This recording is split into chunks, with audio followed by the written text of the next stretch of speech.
Hello guys, জয় বজরংবলী। আগের ভিডিওতে দেখালাম আমরা বজরংবলীর মন্দিরে এসেছি, আর এখানে বজরংবলীর মন্দিরের পাশেই আছে মা কালীর মন্দির। দক্ষিণেশ্বরের মন্দিরের আদলেই বানানো এই মায়ের মন্দির। আর এখানকার এই মা খুবই জাগ্রত মা।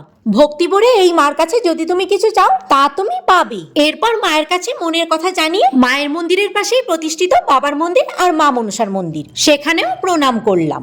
এবার সোজা চলে এলাম হাটে। আমাদের এখানে আজ অনেক বড় হাট বসেছে, আর মাম্মাম শুরু করেছে বায়না, সে ফুচকা খাবে।